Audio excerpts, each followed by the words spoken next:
आप सभी का स्वागत है हमारे चैनल सासु फन इजी लर्निंग में। आज हमारी हिंदी कहानी का एपिसोड नंबर 5 है। आज की कहानी एक धार्मिक कहानी है। कहानी का शीर्षक है जगन्नाथ पुरी। इस कहानी में हम पुरी के जगन्नाथ मंदिर के बारे में विस्तार से बताएंगे, जिसमें मंदिर से जुड़ी कई आश्चर्य भी शामिल हैं। तो आप सभी से हमारा निवेदन है कि वीडियो को अंत तक जरूर देखें। वीडियो अच्छा लगे तो लाइक जरूर कर दीजिएगा, और आप हमारे चैनल पर अगर नए हैं तो इसे सब्सक्राइब भी जरूर कर दीजिए। तो चलिए शुरू करते हैं आज की कहानी। पुरी का श्री जगन्नाथ मंदिर भारत में ही नहीं बल्कि दुनिया भर में प्रसिद्ध है। यह मंदिर भगवान जगन्नाथ को समर्पित है। जगन्नाथ शब्द का अर्थ जगत के स्वामी होता है। इनकी नगरी ही जगन्नाथपुरी या पुरी कहलाती है। यह भारत के ओडिशा राज्य के तटवर्ती शहर पुरी में स्थित है। इस मंदिर को हिंदू के 4 धामों में से एक गिना जाता है। आपको बता दें कि भारतीय धर्म ग्रंथों में बद्रीनाथ, द्वारका, रामेश्वरम और जगन्नाथपुरी की चर्चा 4 धाम के रूप में की गई है। तो आइए पहले अन्य 3 धामों के बारे में संक्षिप्त में चर्चा कर लेते हैं। बद्रीनाथ अथवा बद्रीनारायण मंदिर भारतीय राज्य उत्तराखंड के चमोली जनपद में अलकनंदा नदी के तट पर स्थित एक हिंदू मंदिर है। यह हिंदू देवता विष्णु को समर्पित मंदिर है। बद्रीनाथ में जो प्रतिमा है वह विष्णु का ही एक रूप बद्रीनारायण की है। द्वारका गुजरात के देवभूमि द्वारका जिले में स्थित एक नगर तथा हिंदू तीर्थ स्थल है। यह हिंदुओं के सर्वाधिक पवित्र तीर्थों में से एक और 4 धामों में से एक है। हिंदू धर्म ग्रंथों के अनुसार भगवान कृष्ण ने इसे बसाया था। यह श्री कृष्ण की कर्म भूमि है। रामेश्वरम के बारे में ऐसा कहा जाता है कि प्रभु श्री राम लंका जाते समय समुद्र के किनारे समुद्र पार करने के लिए शिव जी की प्रतिमा प्रभु श्री राम ने अपने हाथों से बनाकर उनकी पूजा उपासना कर शिव जी को प्रसन्न किया था। तब प्रभु श्री राम ने उस शिवलिंग का नाम रामेश्वरम रखा था। तब से रामेश्वरम तीर्थ की स्थापना हुई। अब हम आते हैं पुरी के जगन्नाथ मंदिर की कहानी पर। मान्यता है कि मालवा नरेश इंद्रद्युम्न, जो कि भगवान विष्णु के कड़े भक्त थे, उन्हें स्वयं ही हरि ने अपने स्वप्न में दर्शन दिए और कहा कि पुरी के समुद्र तट पर तुम्हें एक लकड़ी का लट्ठा मिलेगा, उससे मूर्ति का निर्माण कराओ। राजा जब तट पर पहुंचे तो उन्हें लकड़ी का लट्ठा मिल गया। अब उनके सामने यह प्रश्न था कि मूर्ति किनसे बनवाएं। कहा जाता है कि भगवान विष्णु स्वयं श्री विश्वकर्मा के साथ एक वृद्ध मूर्तिकार के रूप में प्रकट हुए। उन्होंने कहा कि वे 1 महीने के अंदर मूर्तियों का निर्माण कर देंगे, लेकिन इस काम को एक बंद कमरे में अंजाम देंगे। 1 महीने तक कोई भी इसमें प्रवेश नहीं करेगा, न कोई ताक झांक करेगा, चाहे वह राजा ही क्यों न हो। महीने का आखिरी दिन था। कमरे से भी कई दिनों से आवाज नहीं आ रही थी। तो कौतूहलवश राजा से रहा न गया और अंदर झांक कर देखने लगे। लेकिन तभी वृद्ध मूर्तिकार दरवाजा खोलकर बाहर आ गए और राजा को बताया कि मूर्तियां तो अभी अधूरी हैं, उनके हाथ नहीं बने हैं। राजा को अपने कृत्य पर बहुत पश्चाताप हुआ और वृद्ध से माफी भी मांगी, लेकिन उन्होंने कहा कि यह देव की मर्जी है, तब उसी अवस्था में मूर्तियां स्थापित की गई। आज भी भगवान जगन्नाथ, बलभद्र एवं सुभद्रा की मूर्तियां उसी अवस्था में हैं। आइए अब हम आपको बताते हैं जगन्नाथ मंदिर के आश्चर्य के बारे में। उड़ीसा प्रांत के पुरी में स्थित जगन्नाथ का मंदिर श्री कृष्ण भक्तों की आस्था का केंद्र ही नहीं बल्कि वास्तुकला का भी बेजोड़ नमूना है। इसकी बनावट के कुछ राज तो अभी भी राज ही हैं, जिनका भेद इंजीनियरिंग के क्षेत्र में बड़ी बड़ी डिग्रियां लेने वाले भी नहीं कर पाए हैं। आइए आपको बताते हैं भगवान जगन्नाथ के इस मंदिर के बारे में।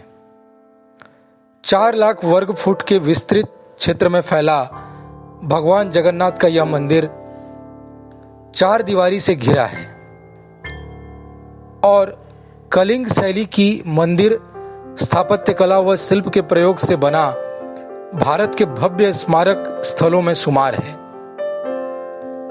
मंदिर का मुख्य ढांचा 214 फुट ऊंचे पाषाण चबूतरे का बना हुआ है।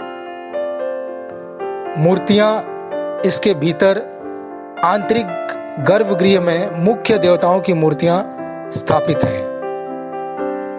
वैसे तो भारत के बहुत सारे मंदिरों के साथ आश्चर्य जुड़े हुए हैं, लेकिन जगन्नाथ मंदिर से जुड़े आश्चर्य बहुत ही अद्भुत हैं। कहते हैं प्रत्यक्ष को प्रमाण की आवश्यकता नहीं होती। भगवान जगन्नाथ के इस मंदिर पर जाकर कोई भी इन आश्चर्यों को देख सकता है, लेकिन बहुत प्रयासों के बाद भी अभी तक इन रहस्यों से पर्दा नहीं उठा है। इनमें से कुछ रहस्य इस प्रकार हैं।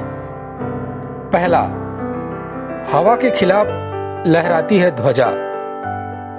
मंदिर के शिखर पर स्थित ध्वज हमेशा हवा के विपरीत दिशा में लहराता है। ऐसा क्यों होता है, यह एक रहस्य ही बना हुआ है। एक और अद्भुत बात इस ध्वज से जुड़ी है, वह यह है कि इसे हर रोज बदला जाता है और बदलने वाला भी उल्टा चढ़कर ध्वज तक पहुंचता है। मान्यता है कि यदि एक दिन ध्वज को न बदला जाए तो मंदिर के द्वार अगले 18 साल तक बंद हो जाएंगे। दूसरा आश्चर्य, सुदर्शन चक्र।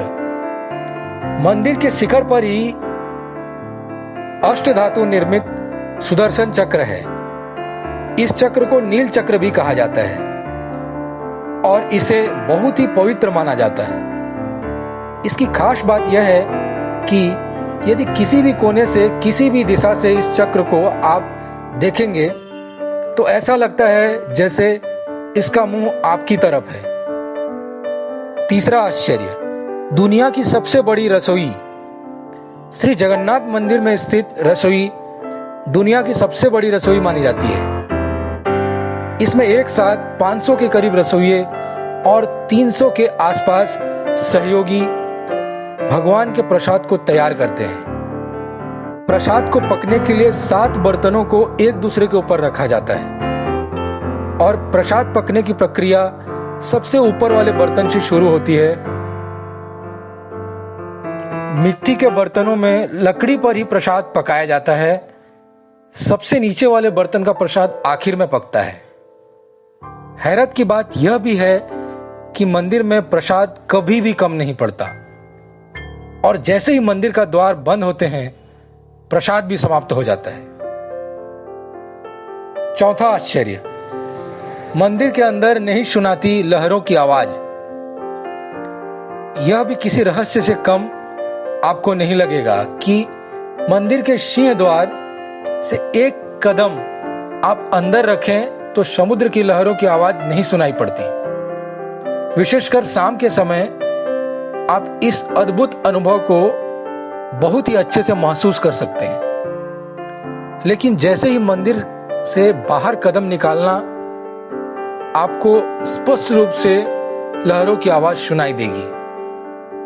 पांचवा आश्चर्य, मंदिर के ऊपर नहीं मारते परिंदों के पर। यह कहावत तो आपने सुनी ही होगी कि यहाँ मर्जी के बिना परिंदा भी पर नहीं मार सकता। लेकिन जगन्नाथ मंदिर में तो यह कहावत को सच होता देख सकते हैं। परिंदों का पर मारना तो दूर, हवाई जहाज तक मंदिर के ऊपर से नहीं गुजरते। छठवां रहस्य, नहीं होती ऊपरी हिस्से की परछाई। यह तो विज्ञान का नियम है कि जिस पर भी रोशनी पड़ेगी उसकी छाया भले ही आकार में छोटी या बड़ी बने, लेकिन बनेगी जरूर। लेकिन भगवान जगन्नाथ मंदिर का ऊपरी हिस्सा विज्ञान के इस नियम को कड़ी चुनौती देता है, क्योंकि दिन के किसी भी समय इसकी परछाई नजर नहीं आती। सातवां रहस्य, यहां बहती है उल्टी गंगा। अक्सर समुद्री इलाकों में हवा का रुख दिन के समय समुद्र से धरती की तरफ होता है, जबकि शाम को उसका रुख बदल जाता है। वह धरती से समुद्र की ओर बहने लगती है।